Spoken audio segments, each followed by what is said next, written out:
नमः सिद्धेभ्यः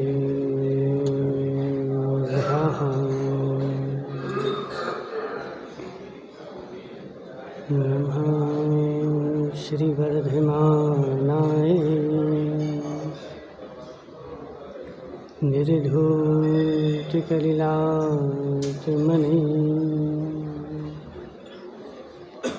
सालोकानां त्रिलोकानां नित्यादर्पणाय ते नमो अरिहन्तारं नमो सिद्धारं नमो वायुदेवानं नमो अध्यायानं नमो लोय सभ्यसाहुरम् पंच परमेष्टि भगवान की अनंत अनंत सिद्ध परमेष्टि भगवान की 1000 देवादेव आदिनाथ भगवान के आचार्य भगवान विद्यासागर जी महाराज की आचार्य भगवान विशुद्ध सागर जी महाराज की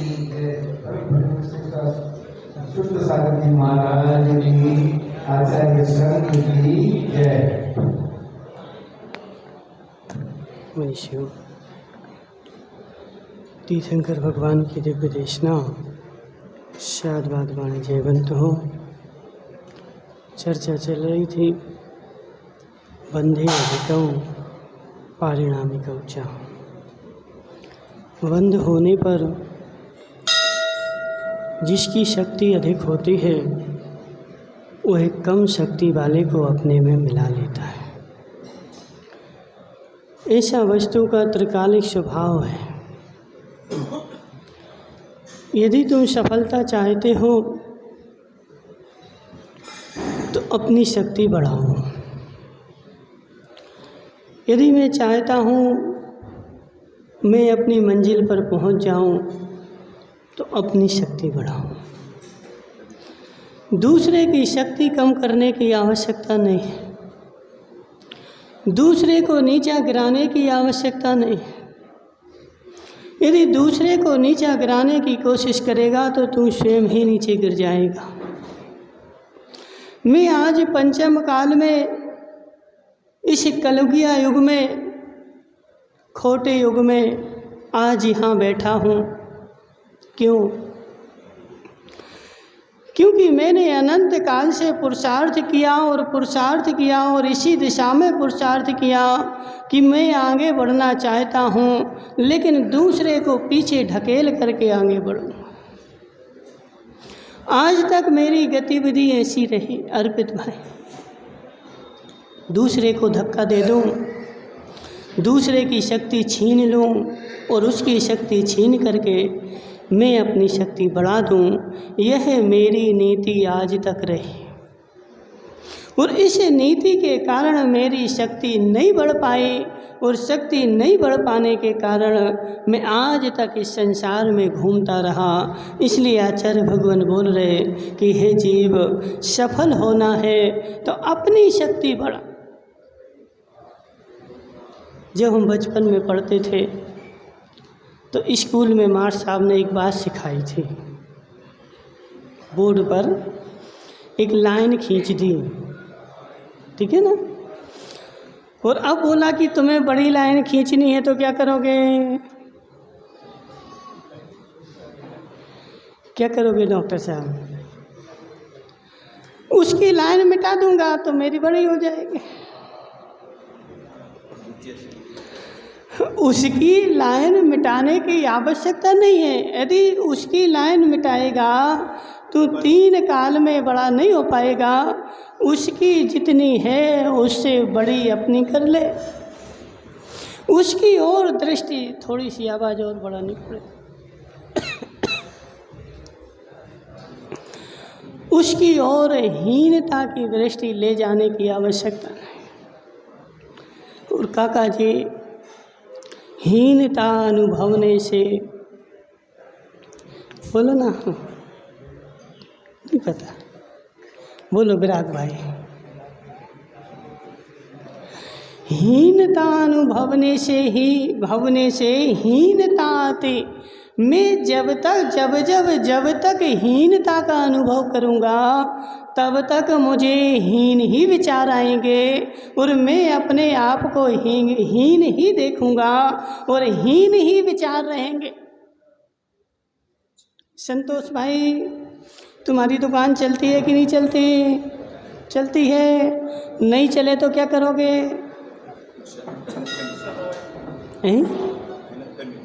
नहीं चले तो क्या करोगे?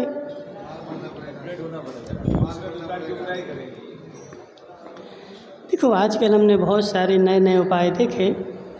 बेचारे क्या करते हैं, माना कि संतोष की दुकान नहीं चल रही, सतीश की दुकान चल रही, तो क्या करेगा संतोष? एक नींबू लेगा, काला धागा लेगा, उसमें मिर्ची लेगा और सब एक धागा में पिरो करके और सतीश की दुकान पे टांग आएगा। हाँ, होता कि नहीं होता? ऐसा हमने अपनी आँखों से स्पष्ट देखा।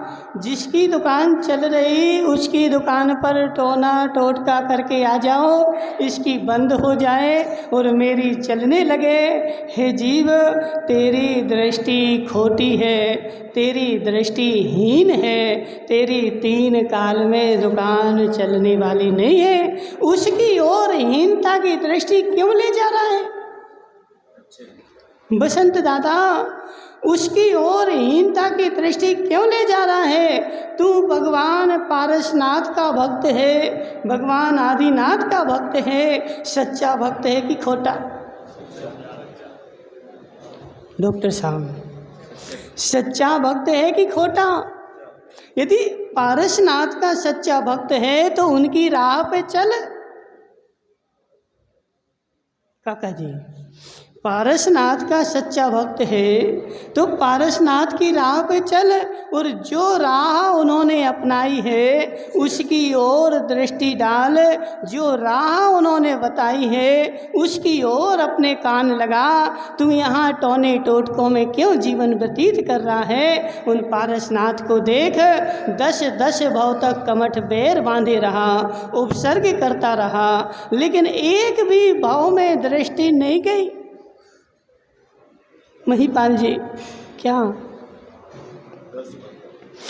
एक भी भाव में ऐसी दृष्टि नहीं गई कि ये कमठ मुझे सता रहा है, मैं भी इसको सताना प्रारंभ कर दूं? 10 भाव तक सहन करते रहे और सहन करते करते अपनी शक्ति को बढ़ाते रहे। हे जीव, सतीश भाई टेंशन नहीं कर। क्या जी संतोष तुम्हारे यहाँ नींबू बांध जाए, कोई टेंशन नहीं कर। बिल्कुल कोई टेंशन करने की आवश्यकता नहीं है। यदि मेरी शक्ति ज़्यादा है, किसी की शक्ति चलने वाली नहीं है, और मेरी शक्ति कम है तब भी मेरी चलने वाली नहीं है। वह शंभू कुमार, उसका खरदूषण का बेटा था ना, क्या था नाम उसका? खरदूषण का बेटा नहीं पता? खरदूषण का बेटा काका जी नहीं पता? महेश है। खरदूषण का बेटा राम की बहन का बेटा, राम की बहन को, राम की नहीं रावण की, चंद्रनखा, ठीक है ना? चंद्रनखा का बेटा कौन? शंभू कुमार। क्या कर रहा था? चंद्रहास खड़ग सिद्ध कर रहा था। और वह चंद्रहास खड़ग कैसे सिद्ध होती है? तो एक अन्न खाना पड़ता है 12 वर्ष तक। उसी की रोटी, उसी की सब्जी, उसी का पापड़, नमक भी नहीं, मीठा भी नहीं, कुछ भी नहीं, एक अन्न खाना है। कितने साल तक? 12 साल तक। एसी का, कूलर का, पंखे का त्याग 12 साल के लिए। और जंगल में बांस के बीच में बैठना पड़ता है। कहाँ? जहाँ पर जंगल में बांस के बीच में सांप की बामियाँ रहती हैं।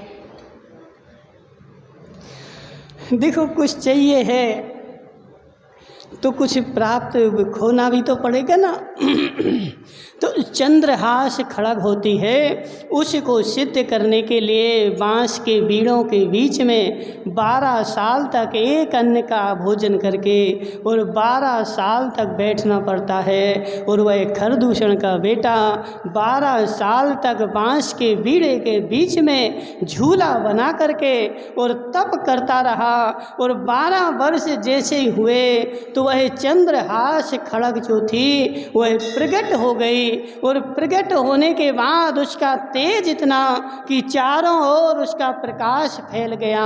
उसने भी देखा कि मेरी मेहनत सफल हो गई। हे जीव बसंत भाई, हे जीव, कभी कभी ऐसा होता है जीव चोटी पर पहुंच करके भी नीचे लुढ़क जाता है। वो तो खेली ना तुम लोगों ने, क्या सांप सीढ़ी किस किस ने खेली बताओ? सांप सीढ़ी किस किस ने खेली ना। हे जीव, रास्ते में बहुत सारे सांप बैठे होते हैं और रास्ते के बाद 99 पर भी एक सांप 98 99 बैठता कि नहीं बैठता? हे जीव, 98 घर तूने पार कर लिए, अब एक सांप बैठा है, उसके पास गए, उसने डस लिया और ला करके फिर सबसे नीचे पटक दिया। तो चोटी पर जाकर के भी कई बार यदि नहीं हो पुण्य, नहीं हो भाग्य, तो चोटी पे गया हुआ आदमी नीचे लुढ़क जाता है और जितनी ऊंचाई से लुढ़कता है उतनी नीचे जाता है। सतीश भाई, होता कि नहीं? देखो समझो, यदि तुम्हारे घर में 50 सीढ़ी है, यदि 5वीं सीढ़ी से लुढ़कोगे तो हो सकता है दूसरी तीसरी पर रुक जाओ और हो सकता है तुम्हें चोट नहीं भी लगे। लेकिन 50वीं से लुढ़कोगे तो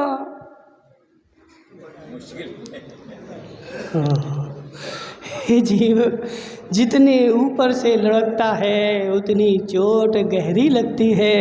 ऐसे वह शंभू कुमार जो था 12 वर्ष तक उसने तप किया, एक अन्न, एक अनाज, एक अन्न का भोजन किया और 12 वर्ष हो गए, खड़ग भी सिद्ध हो गई, लेकिन अभी 6 दिन बाकी थे।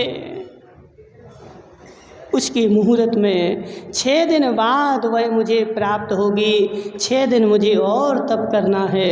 बैठा था, तप कर रहा था और इतने में वहाँ से महाशक्तिशाली आ गया। हे जीव, तुम्हारी मोहित भाई शक्ति कब तक?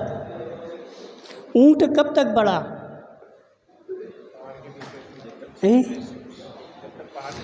ऊंट कब तक बढ़ा? नहीं पता। जब तक पहाड़ के नीचे नहीं खड़ा, तेरी शक्ति कब तक ज़्यादा? जब तक मेरे सामने महाशक्तिशाली नहीं आया तब तक मैं शक्तिशाली। अभी तक वह बिल्कुल मन में संजोए थे सपना, मुझे चंद्रहास खड़ग मिलने वाली है, कुछ दिन बाद मुझे चंद्रहास खड़ग मिल जाएगी और फिर मुझे इस पृथ्वी पर कोई हराने के लिए समर्थ नहीं होगा, मैं शक्तिशाली बन जाऊंगा। मन में लड्डू फूट रहे थे। हे जीव, मन में लड्डू फूट रहे थे, मुझे चंद्रहास खड़ग मिलने वाली है। लेकिन इतने में महाशक्तिशाली लक्ष्मण आ गया। हे जीव, लक्ष्मण ने एक भी दिन तपस्या नहीं करी, एक भी दिन उस बांस के बीड़े के बीच में नहीं बैठा। उसने जाकर के अनायास ही देखा, यह क्या चमक रहा है, यह किसका प्रकाश है, किसकी सुगंध है। और वहाँ अनायास ही उस दिशा में बढ़ गया जहाँ पर वह चंद्रहास खड़ग लटक रही थी। और उस चंद्रहास खड़ग लटकती को अनायास ही हाथ में पकड़ लिया। कुछ भी नहीं हुआ, अपने आप हाथ में आ गई। और जैसे ही हाथ में आए, अब उसने सोचा कि इसमें तेज तो बहुत है, इसको एक काम करें कि इसको एक बार यूज करके तो देखें इसमें शक्ति है कि नहीं। और उसने वह चंद्रहास खड़ग ली और जिस बांस के बीड़े पर लटक रही थी उसी बांस के बीड़ों को एक साथ सारे बीड़े काट दिए और उसी के बीच में उसका मालिक बैठा था, उसका भी धड़। किसका?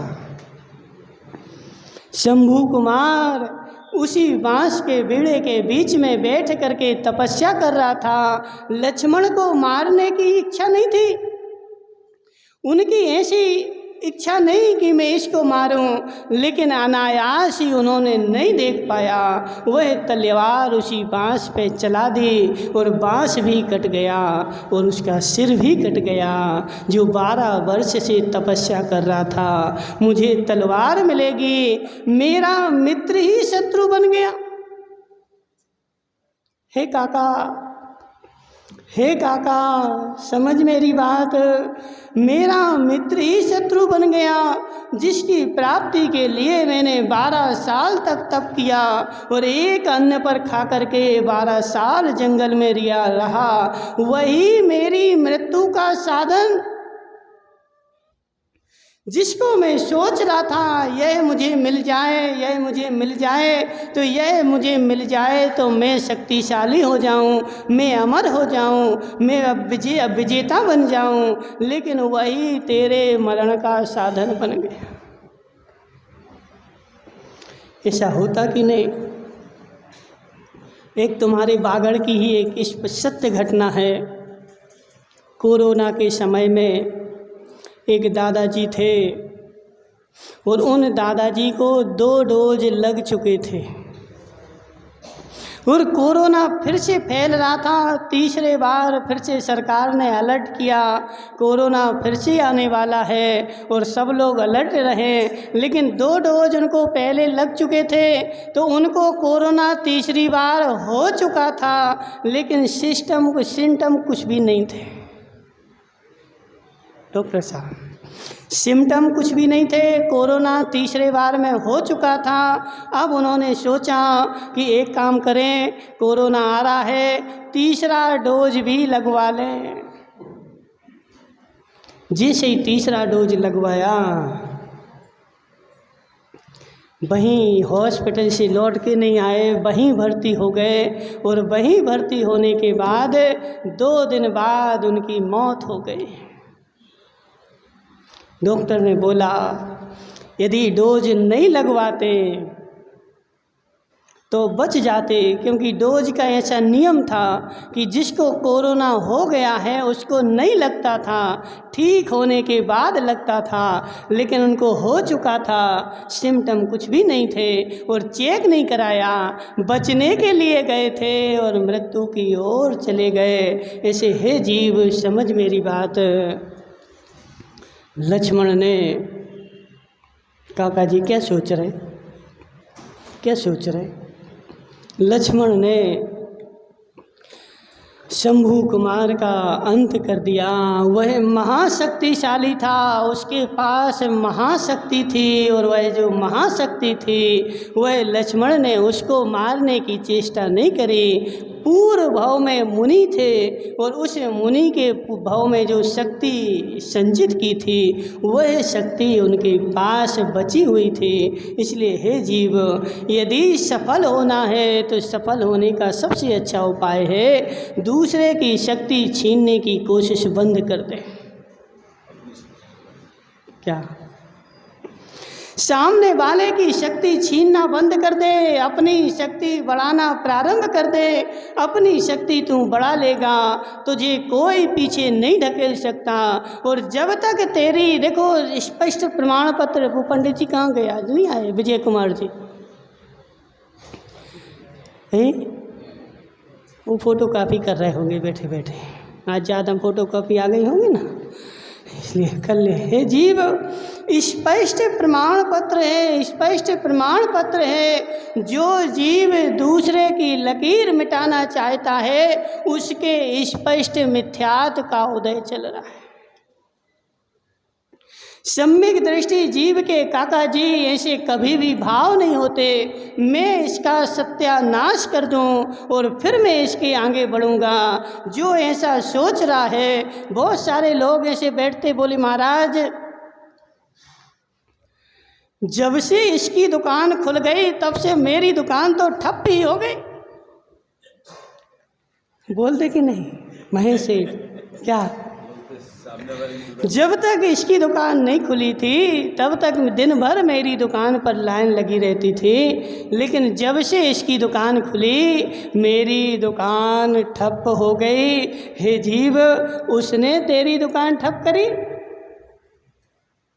काका जी बोलो ना, उसने तेरी दुकान ठप करी? वो तो निमित्त मात्र था।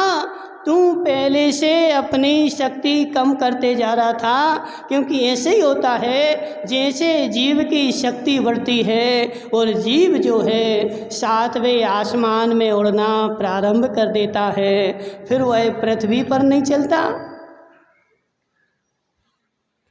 जैसे ही देखो, जैसे ही पुण्य हो और पुण्य के एवज में सुरेश सेठ नोट आना प्रारंभ हो जाए और वह आदमी क्या करेगा, 7वें आसमान में उड़ेगा और 7वें आसमान में उड़ करके वह तेरे पुण्य की शक्ति धीरे धीरे धीरे धीरे धीरे धीरे क्षीण होगी और जैसे ही क्षीण होगी और तू नीचे आ जाएगा और फिर भगवान को कोसेगा, हे भगवान मैंने तेरी जीवन भर पूजा करी और पूजा का ये फल मिला।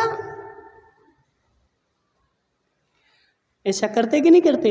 भगवान मैं रोज पूजा करता हूं और मुझे ये फल मिला, और वो सतीश तो कभी नहीं करता, उसके यहाँ तो नोट बरस रहे। हे जीव, तेरी जब शक्ति ज़्यादा थी तब तू कहाँ देख रहा था? विराग भाई, शक्ति ज़्यादा थी तब तू कहाँ देख रहा था? हवा में उड़ रहा था। जीव, हवा में उड़ने के पहले एक बार पेट्रोल तो देख ले कितना है। क्या एक बार हवा में उड़ने के पहले अपने हेलोप्लेन में, अपने हवाई जहाज में सतीश भाई ढक्कन खोल के तो देख ले कि पेट्रोल कितना है। अब इस सतीश ने क्या किया, मोटरसाइकिल उठाई और बोला हम तो बांसवाड़ा जा रहे, और पेट्रोल देखा नहीं और बीच रास्ते में जो थी बंद हो गई। तो अब बेचारे को क्या करना पड़ा, यहाँ भी कोई पेट्रोल पंप नहीं और वहाँ भी नहीं, बीच रास्ते में अब बेचारा खचूर रहा है। हे जीव, ऐसा सतीश भाई करते कि नहीं? यदि बांसवाड़ा जाना हो तो उसको हिला के देख लेते, हिल रहा कि नहीं हिल रहा, इतना कम से कम है कि पहुंच जाएंगे कि नहीं पहुंचेंगे। तो इसलिए हे जीव, उड़ने के पहले अपना पुण्य देख ले, अपनी शक्ति देख ले, मेरे में शक्ति कितनी है, मेरे पास पुण्य कितना है, उतना उड़ेगा तो कार्यकारी होगा। और ज़्यादा उड़ना प्रारंभ कर दिया तो तू नीचे टपकेगा ही टपकेगा। इसलिए हे मोहित भाई, सफल होना है सबसे अच्छी बात है, दूसरे की शक्ति छीनने की कोशिश, अपनी शक्ति बढ़ाओ। और तुम्हारी शक्ति जब बढ़ जाएगी, तुम्हारी शक्ति बढ़ जाएगी, अपने आप सारा संसार तेरे ऊपर आकर्षित होना प्रारंभ हो जाएगा। वासुदेव थे ना, वासुदेव कौन? कृष्ण के पिताजी। पढ़ा तुम लोगों ने वासुदेव का चरित्र? अरे यार तुम लोग क्या पढ़ते हो, कुछ तो पढ़ते नहीं है। क्या पढ़ते हैं क्या? काका जी थोड़ा पढ़ना प्रारंभ करो, वासुदेव का चरित्र पढ़ना प्रारंभ करो। वासुदेव जो थे वह कौन थे? तो नेमिनाथ के छोटे चाचा थे और वह समुद्र विजय के छोटे भाई थे। और वह वासुदेव का रूप इतना सुंदर था कि वह घर से बाहर निकलते थे तो कोई क्रीम नहीं, कोई पाउडर नहीं। अब मोहित भाई तो शादी में जाता तो 1 किलो क्रीम लगा के जाता है, 1 किलो पूरा पाउडर लगा के जाता। क्यों? सब लोग हमें देखें। हे जीव, वह वासुदेव कोई क्रीम नहीं, कोई पाउडर नहीं, कोई सेंट नहीं, कुछ भी नहीं, सहज रूप से घर से बाहर निकलते थे तो गांव की स्त्रियां जो थीं वह अपना काम काज भूल करके और वासुदेव को देखना प्रारंभ कर देती थी।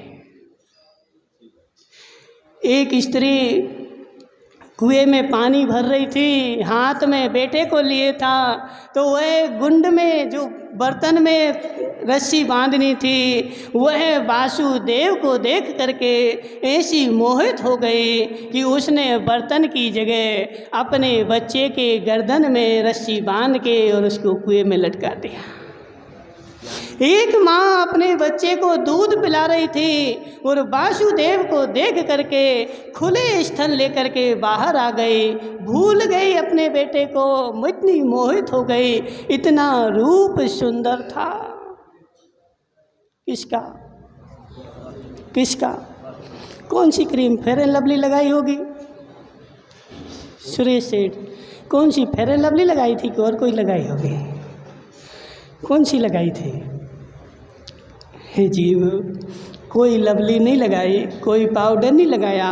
इतना पुण्य की शक्ति इतनी ज़्यादा थी, पुण्य का तेज इतना ज़्यादा था कि उनका रूप ही इतना सर्वांग सुंदर, जो भी देखे मोहित हो जाए। उनको समुद्र विजय को सारी जनता ने शिकायत करी कि हे राजन, तुम अपने भाई को समाज में निकलना बंद करो। ये जो शहर में निकलते हैं तो लोग अपना कामकाज भूल जाते हैं और वह वासुदेव जो है वह बैरागी बन करके बाद में जा कर के कहाँ बैठे, मांगी तुंगी पर वह उल्टी मूर्ति रखी ना, देखी नहीं देखी? मांगी तुंगी पर मुनिराज की उल्टी मूर्ति रखी है। वह कौन है? तो वह कामदेव हैं। उनको देख करके लोग मोहित हो जाते थे तो वह उल्टे मुनि बन के और उल्टे बैठ गए, मैं किसी को चेहरा दिखाऊंगा नहीं और मेरे ऊपर कोई मोहित होगा नहीं। तो ऐसे है विराग भाई, क्रीम पाउडर लगाने की आवश्यकता। रत्नकर्ण श्रावकाचार में 115 नंबर का श्लोक है, याद है किसी को? याद है किसी को? नहीं पढ़ा? बोलो। उच्चै गोत प्रणते भोगो दानाद उपासनात् पूजा भक्ते सुंदर रूपम इष्टवनात् कीर्ति तपो निधिषु। तुम लोग पढ़ते नहीं, हम क्या करें जी सब पढ़ना पड़ता है, सब याद करना पड़ता है। जब सब इतना याद कर लोगे जब ही जा कर के तुम वक्ता बन पाओगे, और नहीं होगा तो अर्पित भाई बकते रहोगे, यहाँ की वहाँ की बकते रहोगे, और क्या होगा। भक्ते सुंदर रूपम, आचार्य भगवान समंत्रभद्र स्वामी कहते हैं सुंदर रूप चाहिए, सुंदर रूप चाहिए, सुंदर रूप चाहिए। क्रीम पाउडर लगाने का त्याग कर दे और क्या कर, भक्ते सुंदर रूपम इष्टवनात् कीर्तिश तपोनिधिषु, तपोनिधियों का, तपोनिधि का जो तपोनिधि हैं उनकी भक्ति करना प्रारंभ कर दे, तेरा रूप अपने आप सुंदर हो जाएगा, बाहर से नहीं अंदर से। और जब अंदर से सुंदर होगा बाहर से तुम्हारा सर्वांग सुंदर होगा। इसलिए हे जीव, जो जो क्रीम पाउडर लगा करके बेचारे पोत पोत करके सुंदर दिख रहे, यह सब क्या है, अपनी शक्ति को छीन कर रहे। सच्चा सुंदर रूप उसी का होगा जो भगवान की भक्ति करेगा, देव की भक्ति करेगा, गुरु की भक्ति करेगा, वह कामदेव जैसा सुंदर होगा। और जो जीवों के कलेवर लपेट करके सुंदर होगा वह बेचारा हिंसा करेगा और हिंसा करके पाप का उपार्जन करेगा और त्रियंश गति में जाएगा। इसलिए सुंदर रूप चाहिए है तो भक्ति सुंदर रूपम, भक्ति से सुंदर रूप मिलता है, अपनी शक्ति बढ़ाएगा, सामने वाला आकर्षित अपने आप होगा, किसी को काटने की आवश्यकता नहीं है, किसी को दबाने की आवश्यकता नहीं है। स्वयं ऊंचे उड़ जाओ, सब अपने आप नीचे हो जाएंगे। बोले शांतिनाथ भगवान की।